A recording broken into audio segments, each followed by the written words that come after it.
gives virtual classes. Today we will discuss our next topic of the chapter. The chapter is atomic structure and the topic is discovery of proton. सबसे पहले proton क्या है? तो proton एक सब atomic particle है, ठीक है, जिसपे जो +1 चार्ज होता है। जैसे इलेक्ट्रॉन पे आप कहते हैं कि नेगेटिव चार्ज है, इसी तरह प्रोटॉन पे क्या है, पॉजिटिव चार्ज है, ठीक है। लोकेशन की बात करें तो जो प्रोटॉन है वो प्रेजेंट होता है न्यूक्लियस ऑफ एन एटम में अलॉन्ग विद न्यूट्रॉन। मीन्स के न्यूक्लियस में न्यूट्रॉन्स भी होते हैं और न्यूट्रॉन के साथ प्रोटॉन्स भी प्रेजेंट होते हैं, लेकिन ये क्या है, इटसेल्फ स्टेबल हैं, ठीक है। ये वैसे ही क्या होते हैं कि अनस्टेबल नहीं है कि ये डिसइंटीग्रेट हो जाएं या डिकम्पोज हो जाएं, ये स्टेबल स्टेट में वहाँ पे प्रेजेंट होते हैं। नेक्स्ट हम बात करें डिस्कवरी ऑफ प्रोटॉन की, तो प्रीवियस लेक्चर में आपने पढ़ा था डिस्कवरी ऑफ इलेक्ट्रॉन, ठीक है। एटम के जो सब एटॉमिक पार्टिकल्स हैं, फंडामेंटल पार्टिकल्स हैं, प्रोटॉन, इलेक्ट्रॉन एंड न्यूट्रॉन्स, आपने एक एक करके उनकी डिस्कवरी पढ़ी। पहले आपने इलेक्ट्रॉन की पढ़ी, अब हम डिस्कस करेंगे डिस्कवरी ऑफ प्रोटॉन, ठीक है। तो प्रोटॉन को सबसे पहले किसने डिस्कवर किया था? 1886 में गोल्डस्टीन ने डिस्कवर किया था, है। उनने ऑब्ज़र्व की थी, ठीक है, उन्होंने ऑब्जर्वेशन की थी कि इसमें वही जो ग्लास ट्यूब या वही जो एपरेटस यूज़ किया गया था विलियम क्रूक्स के एक्सपेरिमेंट में, तो उसी एपरेटस से यूजीन गोल्डस्टीन ने पॉजिटिव रेस को डिस्कवर किया था, ठीक है। डिफरेंस क्या था उस ट्यूब में और इस ट्यूब में? बाकी सब जो कंपोजिशन है ट्यूब्स की वो सेम है। यू कैन सी दिस, वही हाई वोल्टेज सोर्स, ठीक है, वैक्यूम पंप, ठीक है, जो एयर के प्रेशर को कम कर रहा था।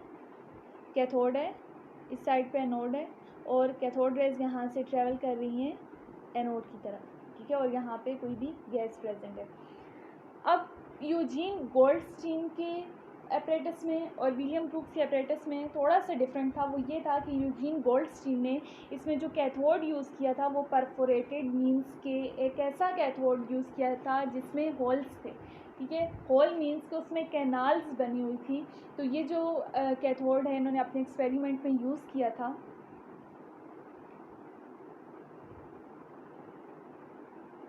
अब डिस्कवर कैसे किया उन्होंने इसको,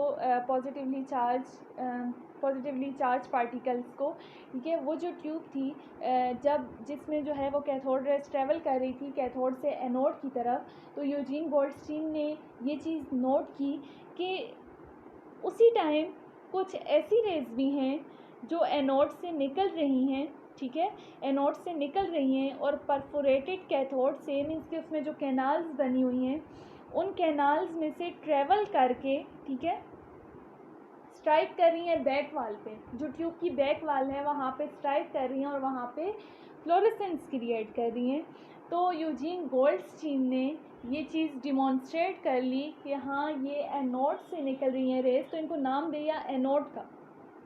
and you know that anode is positive, और आप इनको ये भी कह सकते हैं कि ये क्या है, पॉजिटिव रेस है। पॉजिटिव रेस का नाम दिया गया, या फिर इनको कैनाल रेस का नाम दिया गया। कैनाल रेस का किस वजह से नाम दिया गया? क्योंकि ये यहाँ पे कैनाल से गुजर रही थी, ठीक है, ये जो होल्स से इनसे पास ऑन हो रही थी, तो इस वजह से इनको कैनाल रेस का नाम भी दिया गया।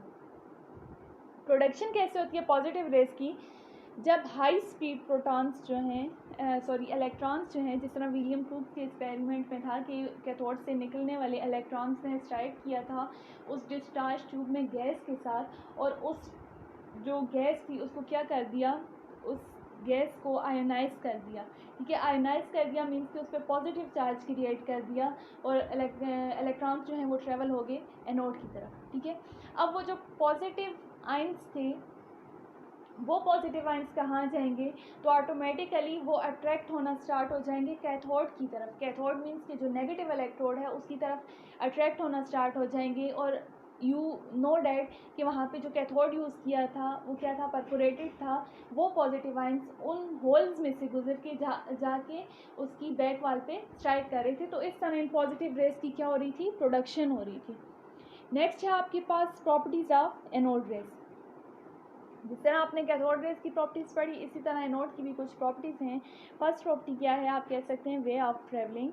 तो जो एनोड रेज हैं वो ट्रैवल करती हैं स्ट्रेट लाइन में, ठीक है, anode rays travel in straight line.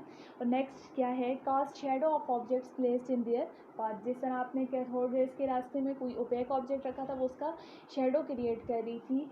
Similarly जब आपने एनोड रेज के रास्ते में किसी भी ओपेक ऑब्जेक्ट को रखा, तो ये भी क्या कर रही थी, उसका शेडो कास्ट कर रही थी। आप इस डायग्राम में देख सकते हैं, ठीक है, वही एपरेटस है, हाई वोल्टेज सोर्स है, एनोड है, कैथोड है, ठीक है, और यहाँ पे ये ओपेक ऑब्जेक्ट रखा हुआ है, ये इसका क्या कर रही है, शेडो कास्ट कर रही है।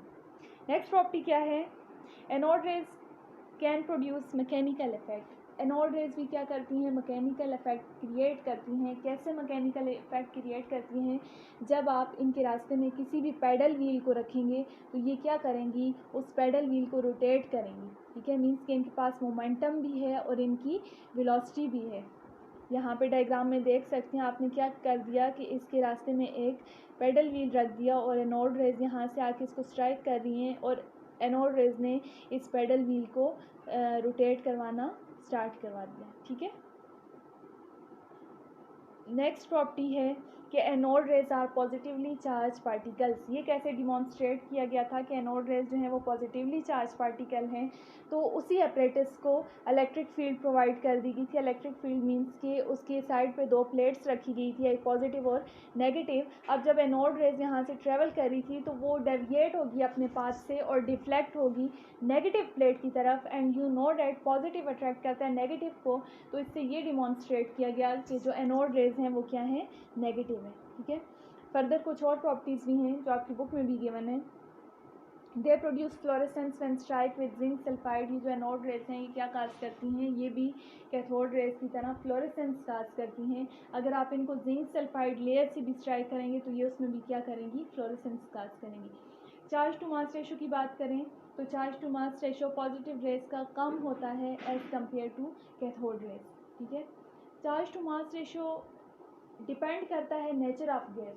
अगर आप डिफरेंट गैसेस यूज़ कर रहे हैं उस ट्यूब में तो charge to mass ratio automatically क्या होगा, डिफरेंट होगा, ठीक है, क्योंकि चार्ज पे डिपेंड कर रहे हैं और मास पे डिपेंड कर रहे हैं।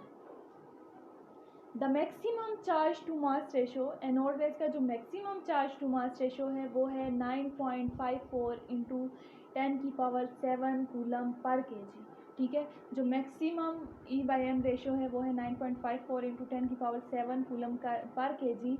और ये जो E/M रेशो है ये तब आपके पास ऑब्टेन हुई जब आपने हाइड्रोजन गैस को यूज़ किया उस ट्यूब में, ठीक है। ये जो पॉजिटिव रेज हैं इनको नाम दिया गया प्रोटॉन का, ठीक है। और ये भी पाया गया कि ये जो प्रोटॉन है ये सब एटॉमिक पार्टिकल है एटम का, ठीक है। नेक्स्ट है, अगर आप पॉजिटिव चार्ज के मैग्नीट्यूड की बात करें तो मैग्नीट्यूड जो है वो बराबर होता है 1.602 इंटू 10⁻⁻19 कूलम, ठीक है। अब इलेक्ट्रॉन और प्रोटॉन का जो चार्ज है वो सेम है, डिफरेंस ये है कि वहाँ पे नेगेटिव चार्ज होता है और यहाँ पे पॉजिटिव, ठीक है। मैग्नीट्यूड दोनों का सेम है। जब मैग्नीट्यूड दोनों का सेम होगा तभी आपने पढ़ा एटम एक न्यूट्रल पार्टिकल है। तो मैग्नीट्यूड दोनों का सेम होने की रीज़न यही है कि एटम न्यूट्रल है और उसको न्यूट्रल या बैलेंस रखने के लिए इन दोनों के लिए ज़रूरी है कि ये आपस में क्या हो, बैलेंस हो, ठीक है। मास ऑफ प्रोटॉन की बात करें तो मास ऑफ प्रोटॉन है वो है 1.6726 इंटू 10⁻⁻27 kg, ठीक है। जो मास ऑफ प्रोटॉन है वो ज़्यादा है as compare to mass of electron, ठीक है, जो आपने पढ़ा था 9.31 इंटू 10⁻31 kg। तो जो मास ऑफ प्रोटॉन है वो ज़्यादा है as compare two electron. It means कि प्रोटॉन जो है वो हैवियर है देन इलेक्ट्रॉन से। लास्ट क्या है, the proton is 1836 times heavier than that of electron. जो प्रोटॉन है वो 1836 टाइम्स हैवियर है, ठीक है। 1836 टाइम जो उसका मास है वो ज़्यादा है किससे, इलेक्ट्रॉन से, ठीक है। तो आपने क्या पढ़ा, आपने आज पढ़ा डिस्कवरी ऑफ प्रोटॉन और उसकी प्रॉपर्टीज़ को पढ़ा। इंशाल्लाह नेक्स्ट लेक्चर में आप पढ़ेंगे जो थर्ड फंडामेंटल पार्टिकल है जो कि न्यूट्रॉन है, उसकी डिस्कवरी के बारे में पढ़ेंगे और उसकी प्रॉपर्टीज़ को डिस्कस करेंगे। I hope you understand a lot. Thanks for watching.